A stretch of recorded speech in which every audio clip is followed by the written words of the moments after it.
Good afternoon. Welcome back to Downing Street for the government's daily press conference on coronavirus. Today I'm joined by Lynn Owens, Director General of the National Crime Agency, and by Stephen Powis, National Medical Director of NHS England. The government's step-by-step plan has always been to slow the spread of this disease, increasing the capacity of our world-class hospitals so that they can cope. And your hard work has helped us to do this. Our instruction remains clear. People should stay at home, protect the NHS and save lives. Through our ongoing monitoring and testing programme, as of 9 a.m. today, I can report that 640,792 tests of coronavirus have now been carried out in the UK, including 28,760 tests yesterday. 148,377 people have tested positive. That's an increase of 4,913 cases since yesterday.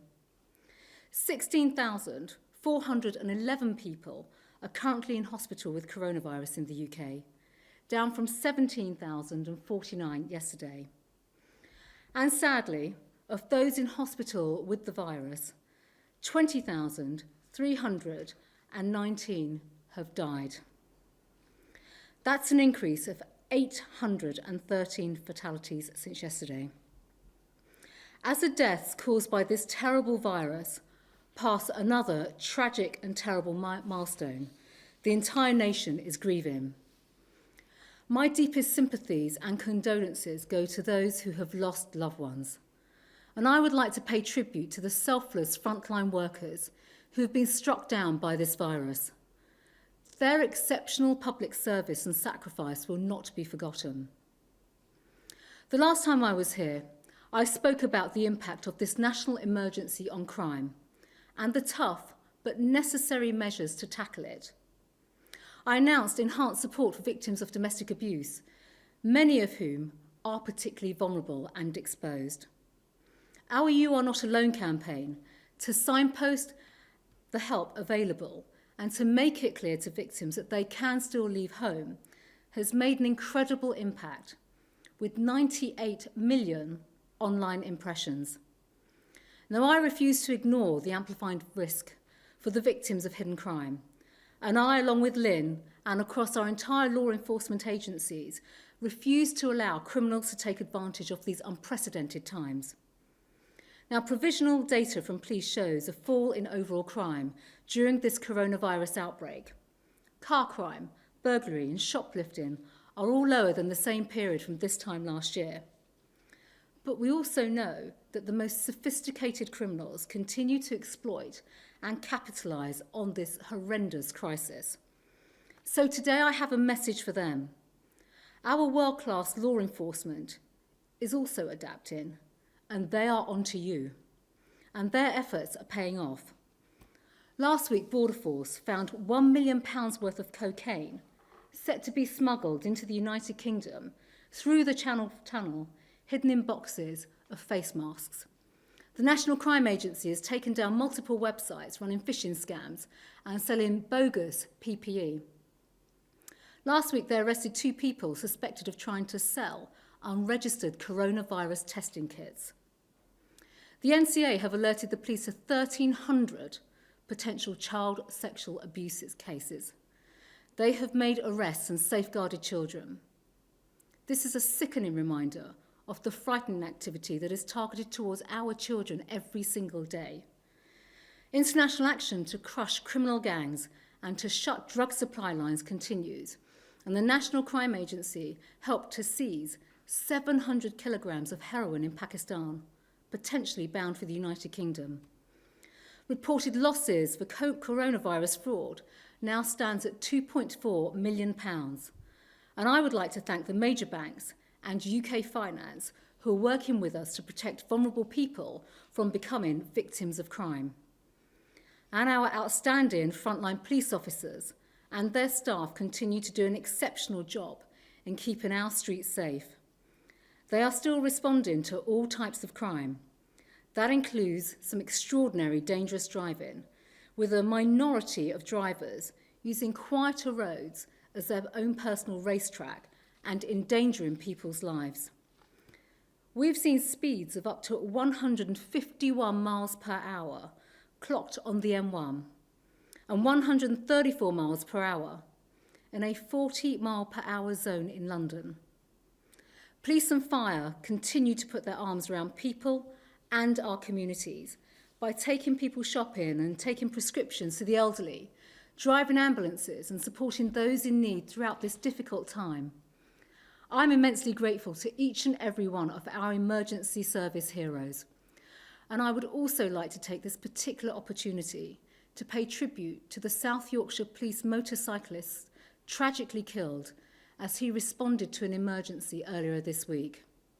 My thoughts and prayers are with his family, friends and colleagues at this truly heartbreaking time. His death shows how our exceptional police put their own lives at risk every day to protect the people that they serve. Coronavirus merely highlights the extent of their courage, their compassion and their commitment. Police officers and staff continue to put themselves at risk to ensure that people follow the life-saving instruction to stay at home. Now, staying at home for almost 5 weeks has changed the way in which we are living our lives, and I know how tough this has been. Huge sacrifices have been made. Jobs have been lost. People's futures have been put on hold. Weddings have been cancelled. Families have been able to see one another. Every single person across our United Kingdom has given up a great deal. From the vulnerable, the elderly, those self-isolating alone, to the hundreds and thousands of small and medium-sized businesses, to the children and young people whose education has been put on hold. This extraordinary national effort has been quite remarkable, and I'm grateful to everybody for playing their part. But we should not lose sight of the fact that this country's efforts are working. So my thanks go to the British people. You have fostered a spirit of national unity that is helping us to get through this challenging time. The action we are collectively taking is working, and your sacrifices are undoubtedly saving lives. We know that people are frustrated, but we are not out of danger yet. It is imperative that people continue to follow the rules designed to protect their families, their friends and their loved ones. This will continue to save lives. We all want to return to living our lives as normally as possible, and of course as soon and as safely as we can. And that is what the entire government is working towards. But the 5 tests we have laid out must be met before we can ease these life-saving restrictions. We must be sure that we can continue to protect the NHS, that there is a sustained and consistent fall in the daily rates of death, that the data shows the rate of infection decreases, that the operational challenges are met, and of course, that there is no risk of a second peak of infections. Until then, we all have a role to play in pulling our country out of this crisis. So I urge you all to stay strong and embrace that spirit of national unity by continuing to follow the advice, to stay at home, to protect the NHS and save lives. I will now ask Lynn Owens from the National Crime Agency to give an operational update. Thank you. Thank you, Home Secretary. Criminals have adapted to our new situation, but law enforcement is adapting just as quickly. As the country pulls together, I want to explain what we are doing to keep you and the nation safe from serious and organised crime. This is clearly a new environment for all of us. Officers across policing are doing a fantastic job engaging with the public, in explaining and encouraging people to comply with the government guidelines to stay home, protect the NHS and to save lives. It is proving effective in the vast majority of cases. But serious and organised criminals are looking to take advantage of these unprecedented times. It is showing them for what they really are: amoral, corrupt and exploitative. We have not yet seen an increase in any form of serious and organised crime under COVID, but we have seen offenders continue to take every opportunity for their own gain. I want to assure you that the National Crime Agency, which is responsible for leading the UK's fight to cut serious and organised crime, is responding as quickly as ever to stop them, and so are our police, our border force, and other UK law enforcement colleagues. I want to thank all of these officers who are working tirelessly to protect the public. They are ensuring there is no safe space for criminals to operate in. So let me paint you a quick picture. We are protecting you from offenders who are trying to avoid the lockdown rules and carry on their illegal businesses. We remain unflagging in our work to recover illegal guns. In the last month, the NCA's work with police forces across the UK, including West Yorkshire, Bedfordshire, Thames Valley, Greater Manchester Police and Police Scotland, but others too, has led to 24 firearms being recovered. Working with UK police forces and the dedicated regional organised crime units and border force, we continue to prevent the corrosive harm to communities from the scourge of drugs. In the last month, UK law enforcement officers have seized over 360 kilos of Class A drugs. As one example, the British Transport Police have made 70 arrests of people suspected of involvement in so-called county lines drug dealing. In another example, working with the Metropolitan Police, we have seized 20 kilos of cocaine and £500,000. And only yesterday, working with Border Force and the Police Service of Northern Ireland, we seized 36 kilos of cocaine. But the supply of illegal drugs is a transnational business, so too is our law enforcement response. Internationally, in the last month, the NCA has contributed to the seizure of in excess of 1.7 tonnes of illicit drugs. We are working to protect vulnerable children in the UK and overseas. The Home Secretary has described some of the exceptional work we have undertaken in the past month together with our partners. Following an international investigation, we recently arrested a British man suspected of possessing indecent images of children who was attempting to re-enter the UK from the Philippines. We are working to protect the border. We know that our joint work, together with immigration enforcement, is helping our partners in France to bring people smugglers to justice.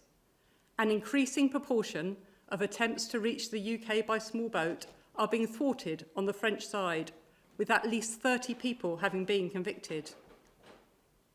We are protecting you from those that are preying on your fears and trying to take your money. In addition to work highlighted by the Home Secretary, we have 86 other instances where we are working alongside a range of regulatory bodies and Public Health England on fraud. We will take swift action against anyone unlawfully selling fake kits or PPE. For example, a man from West Sussex was recently arrested by City of London Police and charged after being caught making and selling COVID-19 treatment kits to people in the UK, the US and France. Online in the last month, the National Cyber Security Centre, together with ourselves and the City of London Police, have taken down more than 2,000 scams relating to coronavirus, including fake online shops, malware distribution sites, and phishing sites seeking personal information such as passwords or credit card details. The Home Secretary has highlighted the collective national effort to tackle coronavirus. But the public can help fight crime too. Indeed, we have an ask of you. Criminals will try and exploit this national crisis. We are not trying to scare people at a time when many of us are already anxious. But we do want you to be aware of the simple steps you can take to protect yourselves and your loved ones from harm online. Firstly, protect your children online. We have created a range of material that will help you to talk to them however young they are and without frightening them. It includes guidance on how to identify manipulative behaviour. You can find a step-by-step guide at thinkyouknow.co.uk.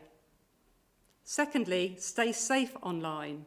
The new Cyber Aware campaign sets out 6 top tips on how to protect yourself online.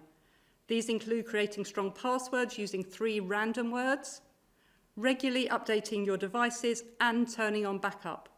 More details are on the Cyber Aware website.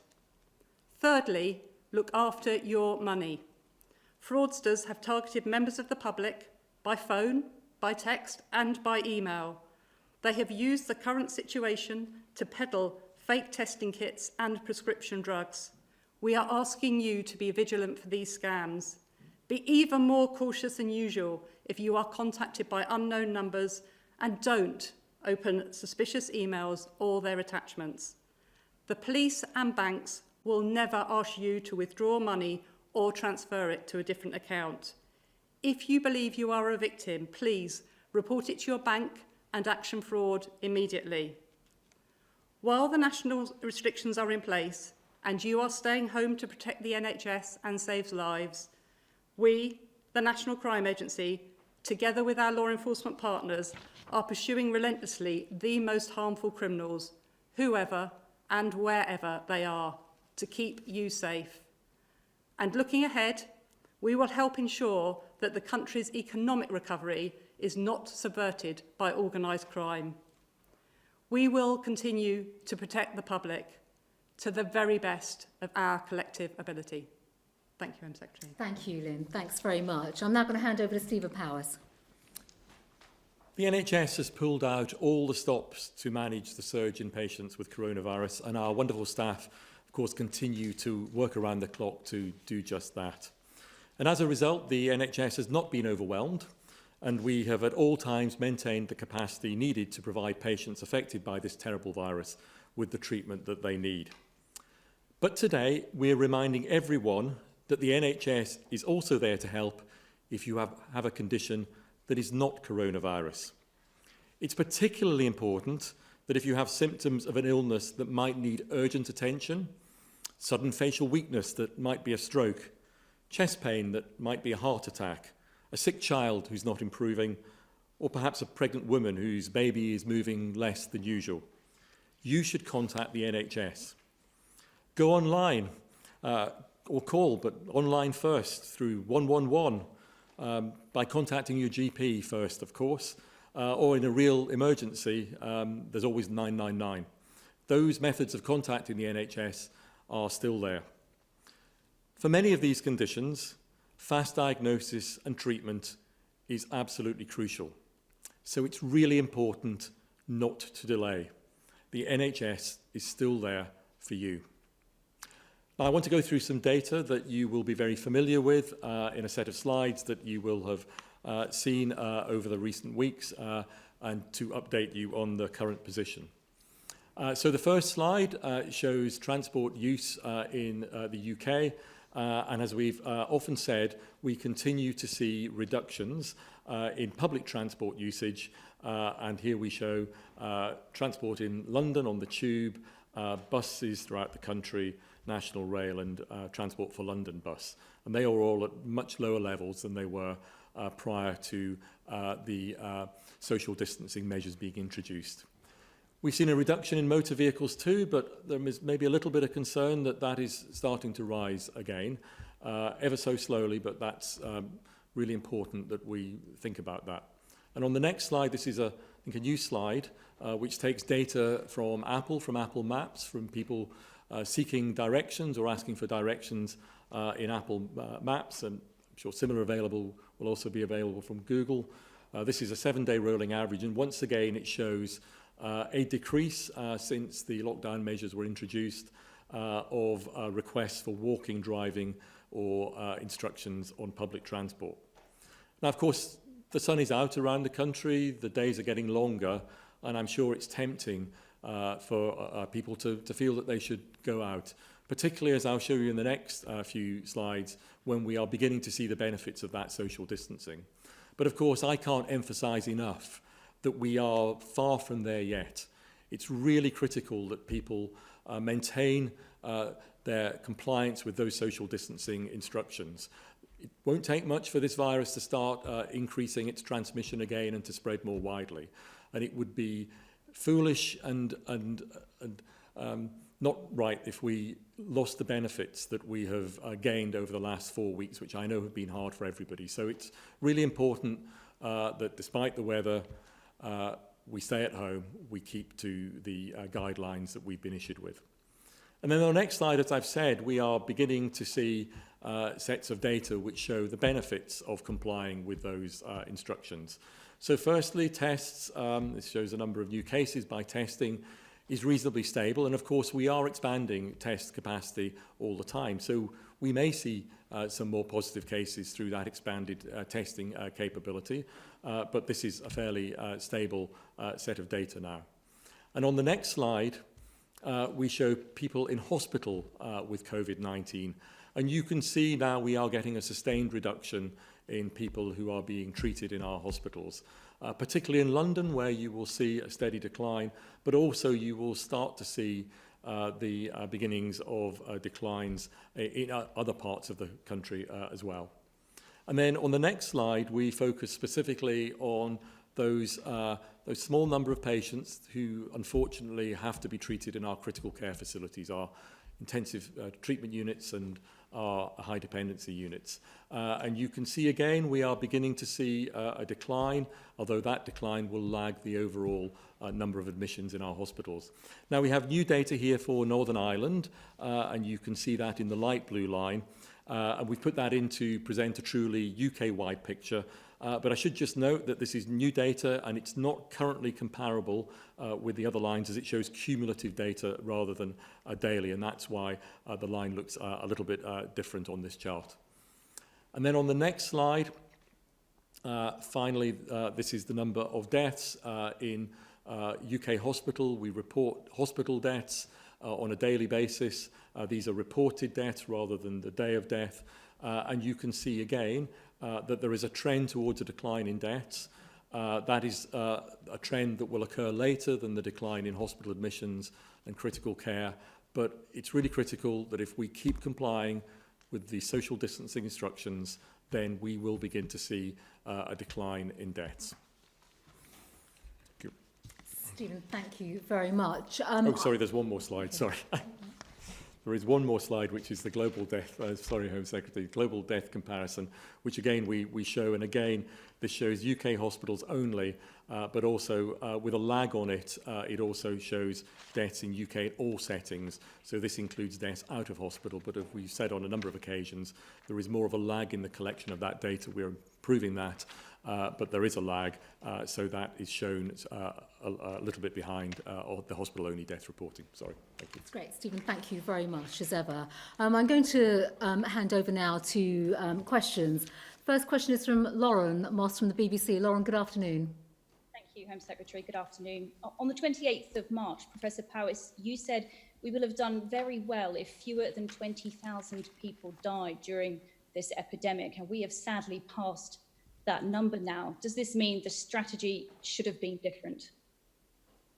Stephen. So it's a very sad day for the nation. 20,000 deaths is clearly 20,000 deaths too many. And I think we should all recognise that my heart goes out, I'm sure everybody's heart goes out to the families who have lost a loved one, the families and friends of those loved ones. When Sir Patrick Vallance and I made that comment a number of weeks ago, what we were emphasising was that this is a new virus, a global pandemic, a once-in-a-century global health crisis. And this was going to be a huge challenge, not just for the UK, but for every country. And I think, unfortunately, we have seen that challenge, not just here, but around the globe. And even in countries that have got on top of this early on, we are unfortunately beginning to see new infections. So I think the first thing to emphasise is that this, unfortunately, is not going to be something that we will get over in the next few weeks. This is something that we are going to continue to have to work our way through over the months ahead. As I've said before, this is not a sprint, this will be a marathon in dealing with this virus. And I think the moving past 20,000 deaths just reminds everybody what I was just saying when I introduced the slides, that it is still absolutely critical that we continue to follow the social distancing guidelines, because we are seeing the benefit of following those guidelines. And we will only continue to see the benefit, and we will only continue to see reductions in deaths if we all continue to do that. Thank you, Stephen. Lauren, just on that point as well, I think, look, the nation today will be deeply moved by the figures of the number of people who've died. I mean, every death is a tragedy. But there is a very strong message here. Stephen has articulated this, and to viewers at home as well. we've made a great deal of progress, but actually we're not out of the woods yet. We really are not. And there is a lot more that we can all do as responsible individuals in the way in which we follow these measures. And at the end of the day, the message could not be clearer in terms of protecting the capacity of the NHS, making sure that people protect themselves through the measures that have been outlined, social distancing, hygiene, etc., etc. But I think right now, I think for the nation in particular, this is a deeply tragic and moving moment. All our thoughts and sympathies are with those individuals that have lost family members through this horrendous and absolutely appalling virus. Was there anything else you wanted to add at all? Yes, please. But with that in mind and with this rising death toll, are there any circumstances now in which you would be able to envisage relaxing any of the measures of the lockdown at all? Well, I think if I may, Lauren, on this, the government has been abundantly clear in terms of the things, in fact, I outlined that in my remarks earlier on, about the 5 specific things that have to be satisfied. This isn't optional at all. They have to be met. Those tests have to be met so that we can judge with the scientific advice and the advisors as to when we will consider it to be safe to adjust the current measures. And quite frankly, that is not right now. It is clear that it is not right now. And as I've said, as Stephen has said, as Lynn has said, we've all said here today unequivocally, we need people to continue. The national effort has been extraordinary. It really has. I pay tribute to everybody. Our lives have changed in the way in which we function on a daily basis. You know, whether it's from our children, our households, our family, even the way those of us that are going into work every day. So those 5 tests are absolutely vital. We have to meet them before we can make any changes whatsoever. So we are very conscious of that. We have obviously had a really devastating moment in terms of the number of people who have died. We're fighting this virus, and that is the national effort that we're all behind. We're all putting our shoulder to the wheel to make sure that we fight that virus so that we can get the right outcome in the long term, which is combating this and protecting the public and saving lives. Thank you, Lauren. I'll now hand over to Paul Brand from ITV. Paul, good afternoon. Thank you very much. Firstly, to the medical director, the 20,000 figure refers, of course, to deaths in hospitals, and you've said that there's a downward trend in that number. When do you expect the peak to come in care homes, specifically? And to the Home Secretary, please. Doctors and nurses who come to the UK to work in the healthcare sector have to pay a health surcharge of hundreds, even thousands of pounds for their families.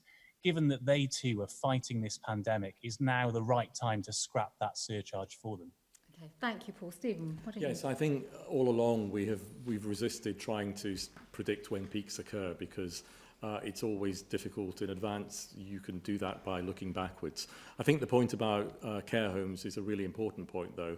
And we know there are outbreaks in care homes, and we know that it's really important, obviously, for the residents and staff of those care homes and their loved ones, that they are dealt with swiftly and they are dealt with correctly. So Public Health England and others are assisting when outbreaks occur. The government is increasing testing, PHE are increasing testing in those care homes, which will be a very important part of getting on top of infections in care homes. And of course, the staff in those care homes, again, are working round the clock. I paid tribute to NHS staff earlier, but I'd also like to pay tribute to the many staff and carers in care homes and also caring for people at home in social care as well, because they are working just as hard to ensure that we get on top of this virus.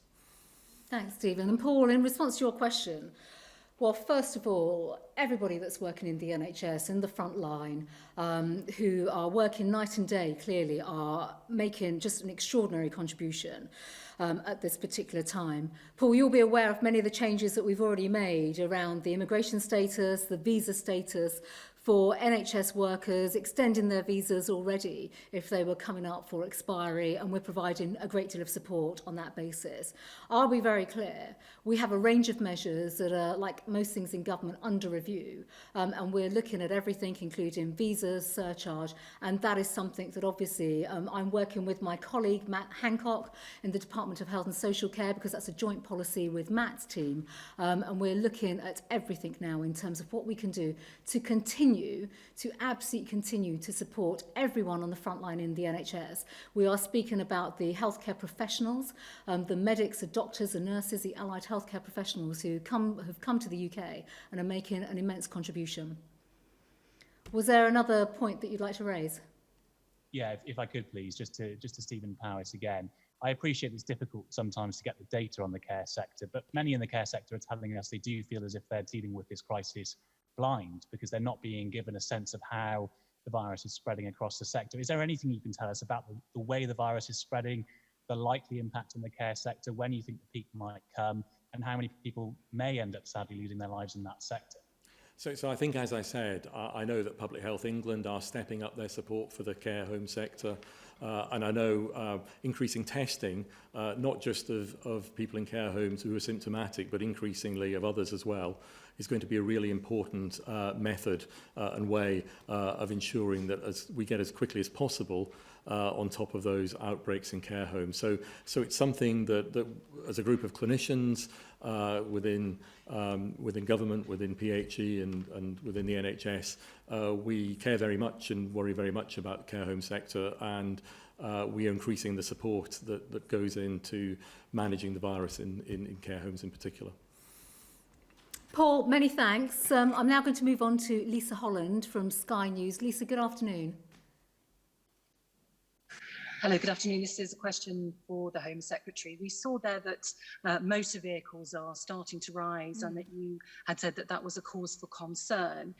Sky News has spoken to Professor Susan Mitchie, a member of SAGE's Behavioural Advisory Group, who says that the government is sending out mixed messages, on the one hand telling people to stay at home and on the other allowing non-essential work to take place. So what would you say to that?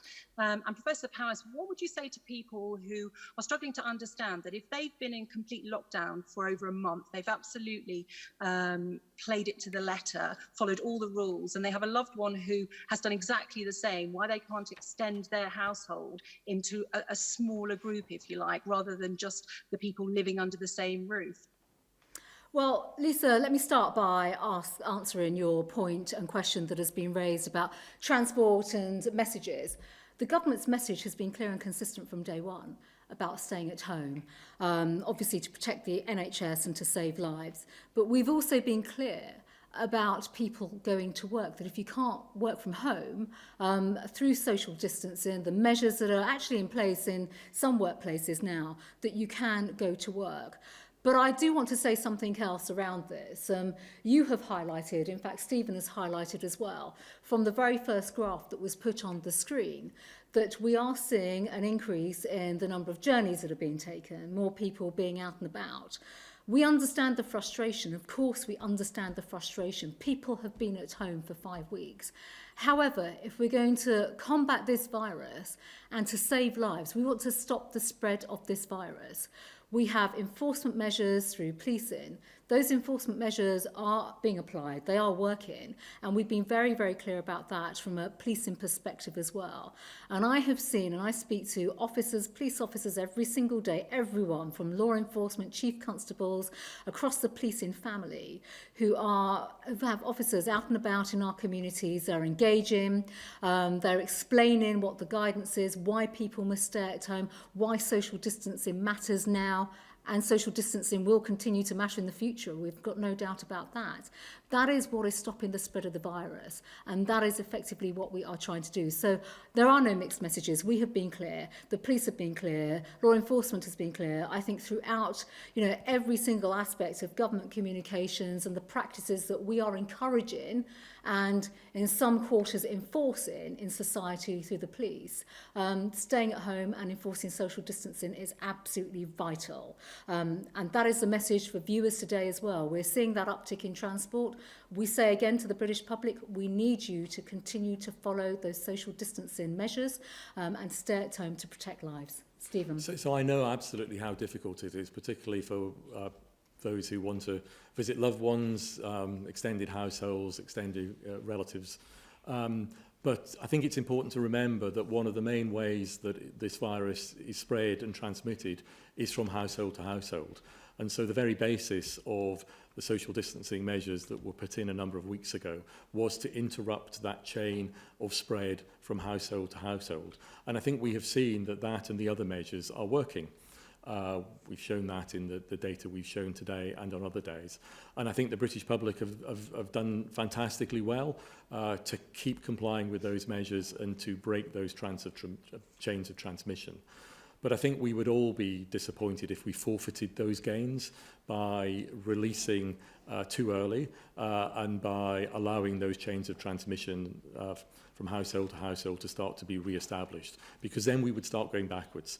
Then the virus would start to transmit and spread more, and those downward curves that we're seeing would unfortunately start to rise again. So it's too early yet. We need to be confident, as in the 5 tests the government have set, that we are really on top of this virus before we proceed to the next phase. Thanks, Stephen. Lisa, was there anything else you wanted to add? Yeah, just to say that you say there are no mixed messages, but isn't opening a DIY shop a mixed message? Well, shops are open. We've seen supermarkets open and they're all practicing social distancing.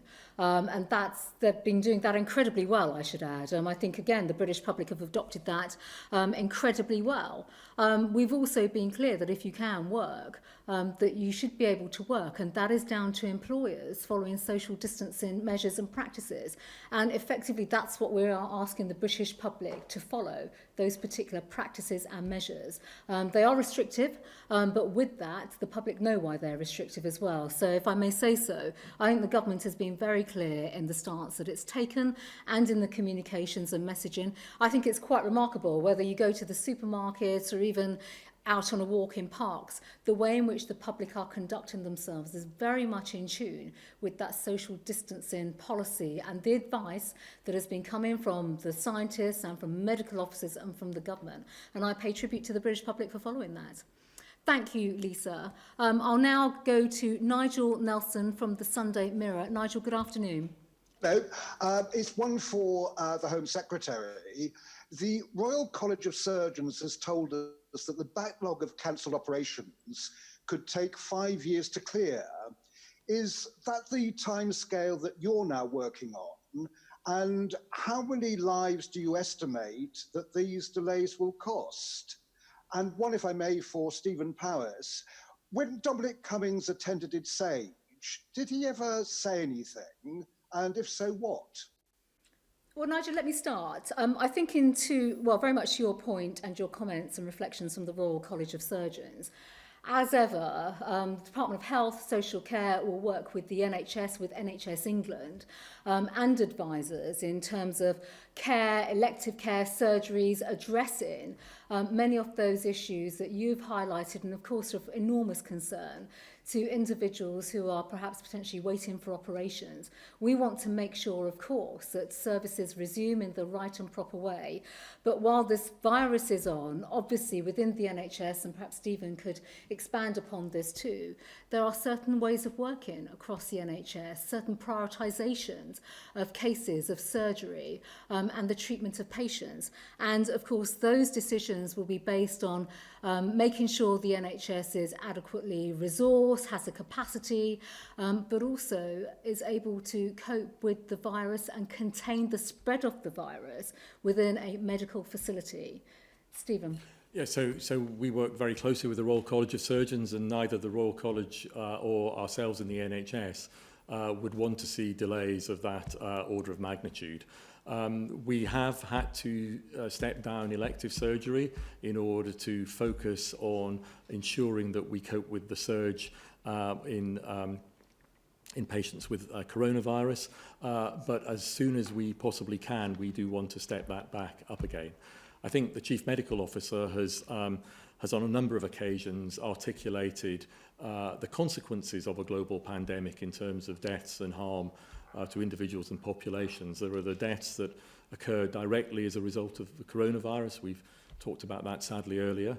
There are the deaths and the harm that occurs because the health service becomes overwhelmed and simply can't cope. And we haven't seen that here. As I said earlier, the NHS has coped admirably, and we've always maintained the capacity that it hasn't been overwhelmed.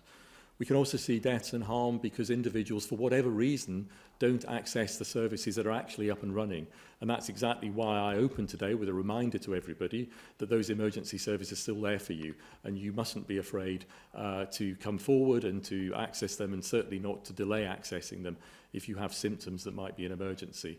And then finally, there's the harm that is potentially done because of the economic consequences of a pandemic. And it will take many years to see exactly what those consequences are in terms of harm to the population. But in the third of those, we do want to get those services, those elective services, up and running as quickly as we can. We are beginning to focus on that in the NHS now, but clearly we need to make sure that we are also managing the patients that we still have with coronavirus. On the question on SAGE, I've been attending SAGE since towards the end of February, and my experience of SAGE has absolutely been about scientists and experts, and there are scientific experts at SAGE from a variety of disciplines, epidemiologists, behavioural scientists, public health officials, immunologists, from the wide range of expertise that you would need to manage this crisis.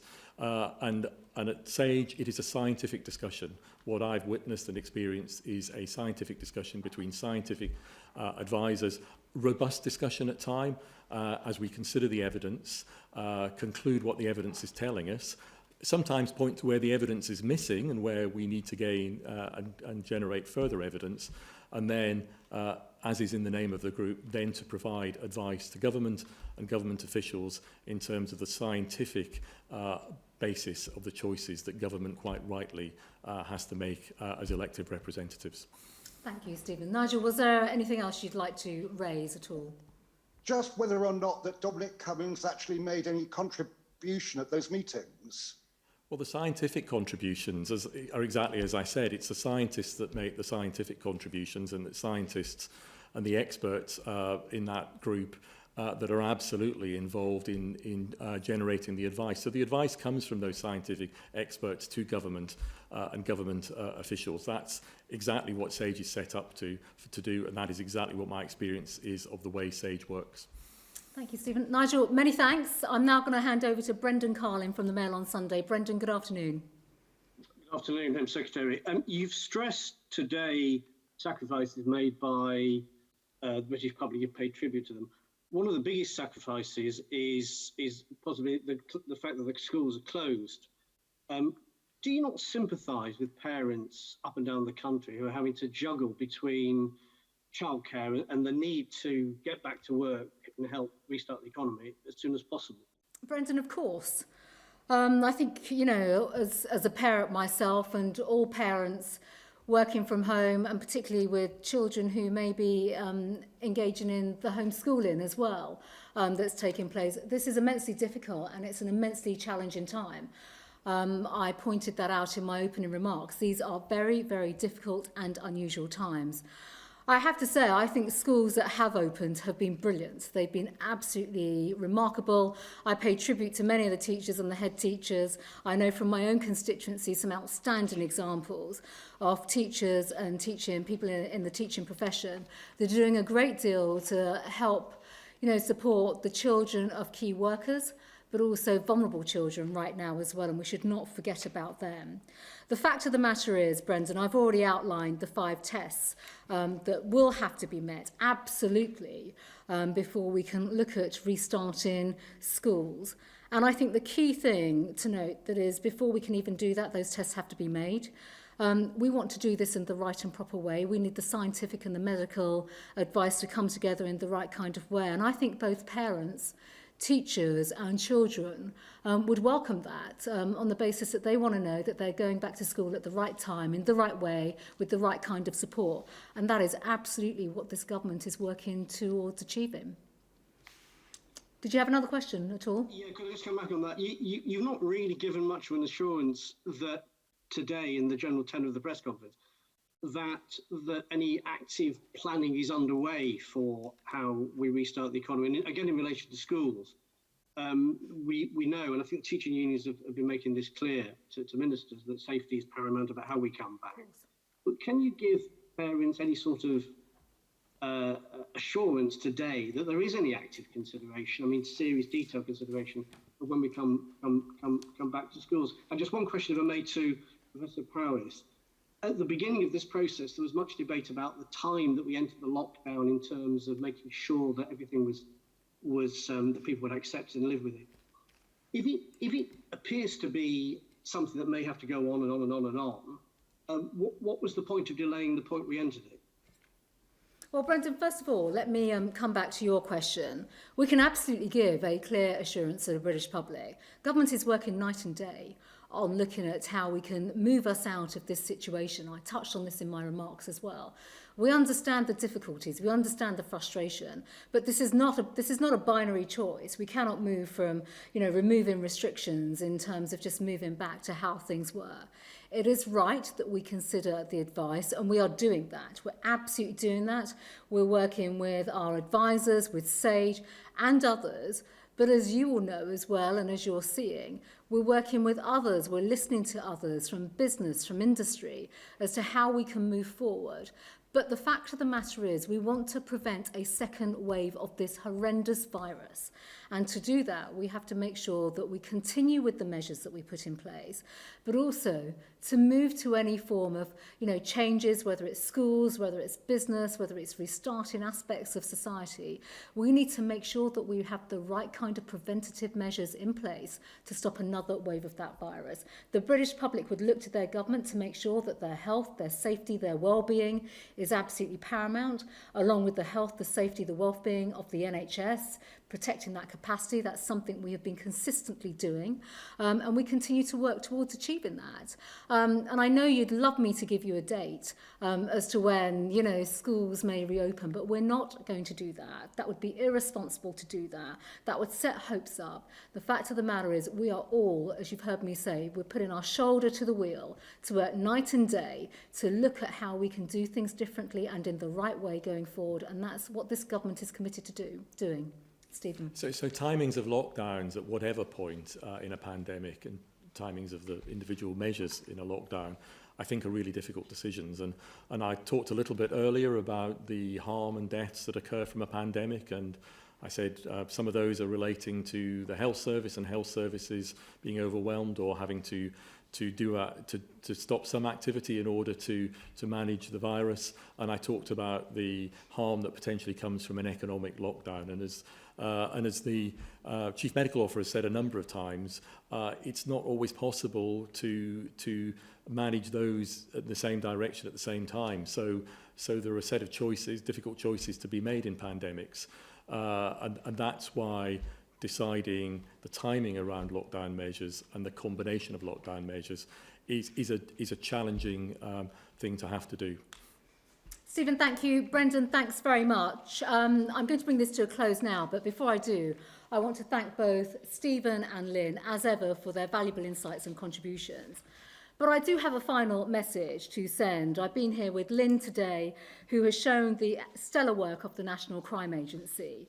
And I say again to any criminals seeking to exploit this virus for their own gain, our outstanding police and law enforcement agencies are absolutely onto you. They are the absolute best of us all, and they continue to work tirelessly to keep our country safe. And then finally, to the British people, I want to thank you, and I urge you, as ever, to back and to continue to back the extraordinary national effort to beat this virus, to stay strong, and to follow the advice, the consistent message we have been given, to stay at home, to protect the NHS, to save lives. Thank you very much.